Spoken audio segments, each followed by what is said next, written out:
Hello সবাই, আজকে সন্ধ্যায় দেখাবো চাইনিজ কিছু ফুড কার্টগুলোতে চাউমিন, ফ্রাইড রাইস এভরিথিং থাকে। তো আমরা সবসময় ফ্রাইড রাইস আর চাউমিনটাই ট্রাই করতাম, খুবই মজা লাগতো। আর হ্যাঁ, এখানে অনেক পোকামাকড় আছে এই কার্টের মধ্যে, এগুলো ওদের খাবারের ইনগ্রিডিয়েন্টস, বাট এগুলো তো আমরা খাই না, এগুলো হালাল না। আর যেগুলো হালাল সেগুলোই আমরা খেয়েছি।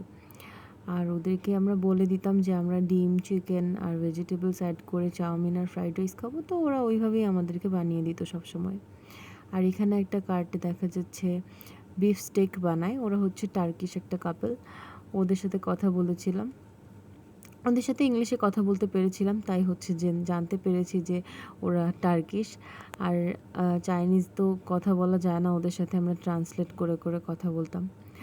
তো এই যে ওরা এখানে আমাদের ফুডটাই রেডি করছে, ডিম ভেঙেছে, এখানে হচ্ছে ওরা ভেজিটেবলস দিয়ে চাউমিন বানিয়ে দিবে আমাদেরকে একটা, খুবই মজা হয় ওদের চাউমিন ও ফ্রাইড রাইসও দুইটাই খুব মজা হয়। আমরা যতদিন থেকেছি প্রতিদিন পেট ভরা থাকলেও এগুলো একবার করে ট্রাই করেছি। যে আমাদের খাবারটা রেডি হয়ে গেছে।